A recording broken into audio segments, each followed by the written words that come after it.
Je suis très heureux de me tenir devant vous. Comme vous pouvez le remarquer, je me sens en famille. Et comme je me sens en famille, aujourd'hui, nous ne sommes pas venus pour simplement présenter un livre, un nouveau bébé dans le monde littéraire, mais nous sommes également venus pour réfléchir la nation. Nous sommes également venus pour réfléchir autour de notre pays, ces beaux pays que nous aimons, mais qui, malheureusement, depuis plus, aujourd'hui d'ailleurs, 3 décennies que la partie Est est sanguinolente. Et si l'on pouvait également voir combien dans plusieurs milieux, il y a la faim également qui cause d'autres génocides, mais on n'en parle pas. Et ensemble, nous allons le découvrir dans ce livre dont je rappelle le titre « Génocide au Congo pour votre confort ». Le livre est écrit par M. Claude Malouma. Alors je disais tout à l'heure que je suis Daniel Bila, je suis pasteur et écrivain. Je dis un très grand merci à M. Claude Malouma pour m'avoir fait confiance. Et d'ailleurs, pour ceux qui ne le savent pas, on venait à peine de se connaître. Et à peine de se connaître, jeune, n'ayant pas encore même 30 ans, il m'a fait confiance. Ce qui revient donc à dire que c'est un homme qui aime réellement le pays. Pourquoi? Parce que l'un des plus bons et meilleurs instruments que l'on puisse utiliser pour mesurer l'amour d'une patrie, c'est la capacité à s'engager pour la jeunesse.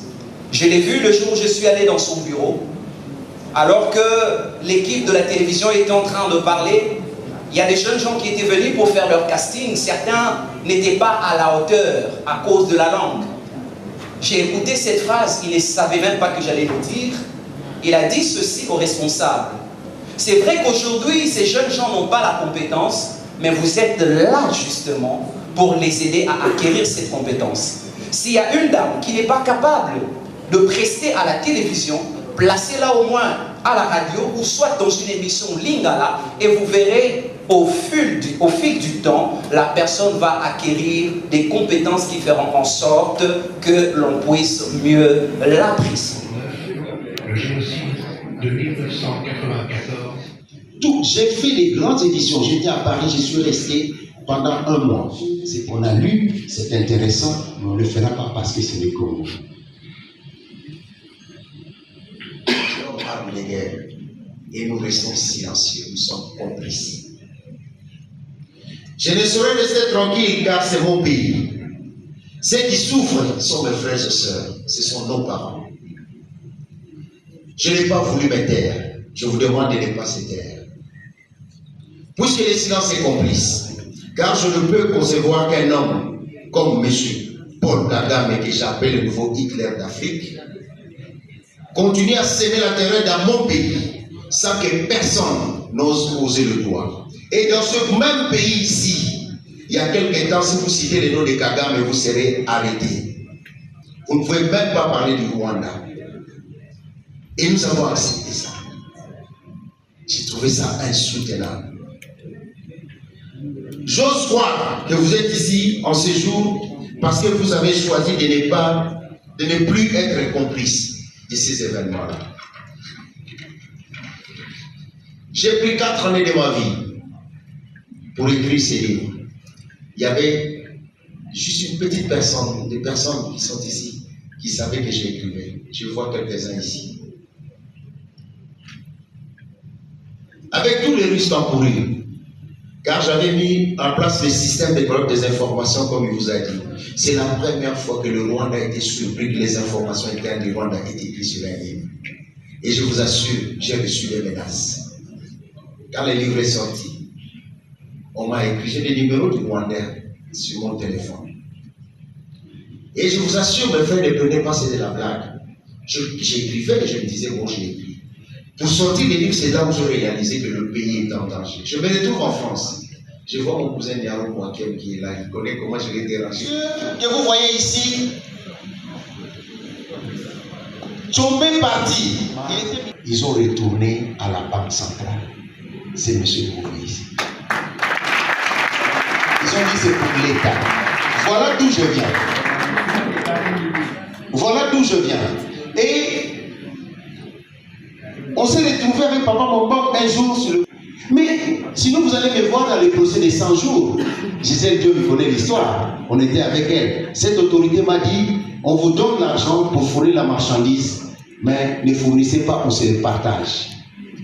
Je lui ai dit non. Il a dit, aux Aliboma. J'ai dit non. Il m'a envoyé sa femme. Il m'a envoyé son frère. J'ai dit non. 9 millions de dollars, c'était pas peu. Les gens m'ont pris pour un fou. Il y a des gens qui savent, qui connaissent cette histoire, ils sont ici, on va taire les noms. Quand j'ai dit non à cette personne, pourquoi j'ai dit non? Parce que je me suis souvenu dans ma tête, mon papa me disait toujours, le papier de l'État ne se perd jamais. Donc, éduquons nos enfants. Éduquons nos enfants à avoir des valeurs, à défendre notre pays. Ils ont pris la maison de force parce ils ont l'armée, parce qu'ils sont forts, parce qu'ils sont menacés, parce que tu ne peux rien. C'est là où vous voyez, quand vous voyez Claude Malouma aller dans des tribunaux, c'est pour aider des gens comme lui. On s'est battu, les jugements sont là. Maintenant, on va voir le ministre des Mines pour que Sokimo qu'ils ont mis là-bas, qu'ils reconnaissent que ce n'est pas leur maison. Mais les gens qui l'ont mis dehors, c'est des Congolais comme vous et moi. Ils ont oublié que ce monsieur a rendu service dans ce pays. Il fut aussi ministre du Travail. Ngous Karimon est devenu ministre, premier ministre, je pense. Il s'est souvenu. Vous voyez comment les bienfaits ne se perdent jamais. Il s'est souvenu. Mais M. Kishou est où? Il était ministre de mon oncle des mines, un monsieur honnête. Il est parti le chercher pour le faire ministre du Travail. Voilà comment la vie est bien faite. Donc nous pouvons sauver notre Congo si l'on veut. C'est juste des hommes, des femmes, des valeurs. Nous devons être capables de dire non et accepter que l'autre pays puisse avancer. Nous sommes en tant que Congolais. Je suis fier que vous soyez là et je vous remercie. Claude Malouma qui est ici est un monsieur intrépide. C'est un monsieur qui a de la bagoue. C'est un monsieur qui n'a pas froid aux yeux. C'est un monsieur qui dit clairement les choses. C'est un monsieur avec qui j'ai connu à pas mal de temps. Et c'est un quand il dit qu'il a commencé ce livre, je n'étais pas au courant, j'étais parmi ceux qui ne savaient pas. J'ai vu que le produit fini. J'ai dit, ben dis donc, toi là, t'es fort. T'es fort et tu es téméraire. Mais tu ne seras pas vexatoire. Parce que ceux qui ont fait le droit comme moi, nous avons une action qu'on appelle les actions téméraires et vexatoires. C'est-à-dire des actions qu'on fait pour rien et pour faire passer le temps. Il est téméraire et il n'est pas vexatoire. Et quand il m'a proposé de venir porter le livre sur les fonds baptismaux, je lui ai dit, je suis ton homme à défaut d'être ta femme. Je ne pouvais que dire oui. Baptiser un livre scientifique, pour nous les scientifiques, vous savez que je suis professeur des universités, c'est pas une mince affaire, c'est une chose très sérieuse. Parce qu'on prend la responsabilité de prendre un bouquin, une œuvre d'esprit, l'introduire dans la publicité, dans la publicisation, si je peux me permettre, d'une société. Tout ce qui est écrit dedans engage bien sûr l'auteur, mais attention, ça va faire partie de la mémoire collective d'une société. Donc, on fait très attention à tout ce qu'on dit, et surtout quand on le fait avec conviction, on n'a pas peur. Ça ne devient pas vexatoire. Alors évidemment, comme je suis professeur, JC, comme tu le sais, les professeurs nous parlons beaucoup. Je ne vais pas parler beaucoup non plus, parce que sinon, petit Kono, il vient d'abord au coquitaire. Il a très bien parlé, j'adore son style. Je vais faire les choses différemment moi aussi. Au lieu de dire je te baptise, va. Je vais aussi montrer que je sais slammer. Elle est où ma slameuse là? Elle est où? Elle est partie. Je slame. Je ne vais pas le faire dans ce style-là, je n'ai pas pu retenir, c'est pas possible, l'âge que j'ai ne me permet pas de retenir. Mais je vais faire un poème. Un poème que j'ai fait hier soir vers minuit. Une petite inspiration comme ça quand je parle à lui et de son audace. Ça donne ceci. Le titre c'est quoi? C'est Génocide au Congo pour votre confort. dans les entrailles d'une terre aux richesses infinies, où le cobalt et l'or scintillent sous la nuit. Des vies s'éteignent dans un silence sourd, éclipsés par des écrans qui brillent toujours. Pour nos téléphones, nos bijoux, nos plaisirs, des mains saignent, nos cœurs expirent. Là où les rivières rougissent sous la douleur, le commerce illégal fleurit, étranger à la peur. Le Congo gémit sous un ciel indifférent. Ses enfants disparaissent sous le poids des géants. Mais qui entend leurs cris étouffés par l'effroi quand le confort du monde efface leurs droits? Regarde ma petite.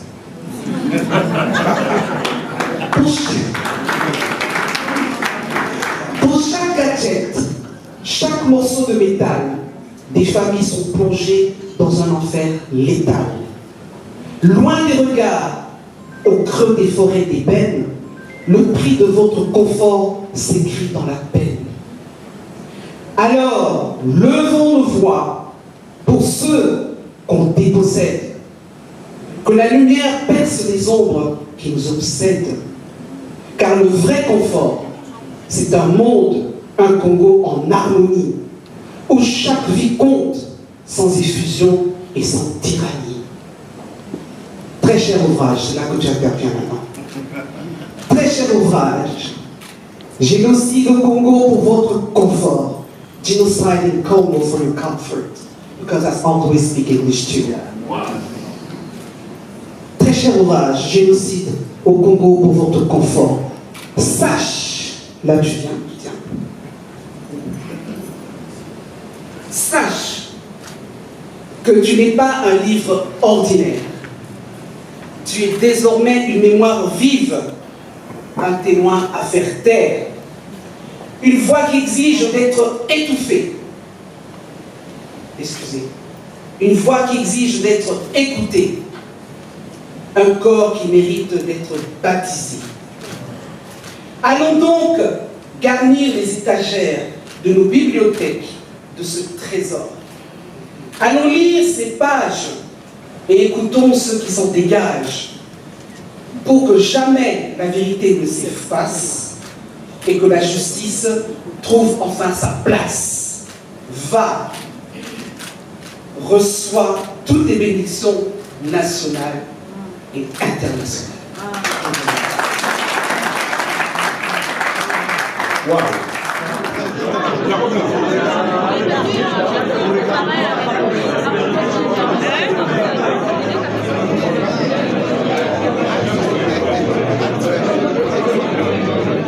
J'aimerais dire qu'il n'y en a pas de livre de trop parce que c'est le premier livre écrit par un Congolais qui parle de l'histoire, de la souffrance qu'il vit dans sa propre chair. Le Congo nous est cher. Nous avons en ce moment plus de 15 millions de morts dans ce pays.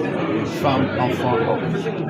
Nous avons 8 millions de déplacés internes. On parle de 15 millions, c'est comme la population de la ville de Paris, qui ont été décimés. Et nous ne pouvons pas accepter cela. Et dans ce livre, il y a une particularité, nous avons parlé de l'élite congolaise aussi, de sa propre responsabilité, de nous Congolais, de notre propre responsabilité. Nous avons parlé aussi de la force économique que nous devons avoir. Mais quand nous parlons de ceux qui nous ont tués, nous ne pouvons pas accepter, nous ne pouvons pas comprendre qu'un pays est en train d'être agressé, de nous tuer et qu'on nous empêche même d'acheter des armes pour se défendre. Devons-nous défendre avec des gens qui viennent avec des armes, avec des bâtons? Nous sommes sous embargo et ça doit interpeller tout le monde. Nous sommes ici dans un pays où nous pensons que nous devons interpeller la conscience congolaise. Quand il y a la guerre à l'Est, nous tous nous devons être en état de guerre. Nous devons être unis pour défendre notre pays. En Ukraine, en ce moment, il n'y a plus de majorité, il n'y a plus d'opposition, il n'y a plus d'affaires, il n'y a plus d'économie. Il y a la terre de leurs ancêtres qui doivent être défendue. C'est pareil quand on parle d'autres guerres. Les gens de la Palestine, les gens défendent leur pays. Nous devons aussi défendre notre pays. C'est notre droit. Et ce n'est pas un individu comme M. Kagame qui est le bras séculier des multinationales pour détruire l'Afrique, pour détruire la RDC qui doit nous empêcher de parler de notre pays. Nous ne devons plus accepter. Nous avons vu dans ce pays, nous avons des généraux, Tangana en l'occurrence, qui s'est s'avérer être général au Congo, mais caporal au Rwanda, et qui s'est déclaré lui-même devant la CPI. Comment pouvons-nous continuer à accepter ces genres d'aventures, ces genres de bêtises? Nous devons dire non. Et les Congolais doivent apprendre que personne ne défendra cette terre à part un Congolais. Nous devons prendre conscience de ça. Mais c'est un choix de vie que je fais. C'est un choix. Le choix est que quand on a peur, on n'existe plus, on devient complice. Je ne veux pas être complice dans l'histoire. Parce que l'histoire nous jugera toujours. Lumumba est décédé à 35 ans. Je ne dois pas plus de Lumumba que les gens qui ont pillé le pays, qui ont volé. Ils sont dans l'oubliette. C'est-à-dire, ça doit nous interpeller tous. Nous avons le moyen, nous avons la volonté. Je vous ai présenté tout à l'heure un ancien ministre des Mines qui a été conscient, qui a refusé certaines choses, qui est un papa aujourd'hui. Mais ceux qui ont pillé, lui, il est resté dans l'histoire. Il y a des gens, si on le lève ici, les gens, la salle va crier. Oh, pas lui. Comprenez? Donc, leur avenir historique est décisif. Pour terminer, une question d'actualité, les corridors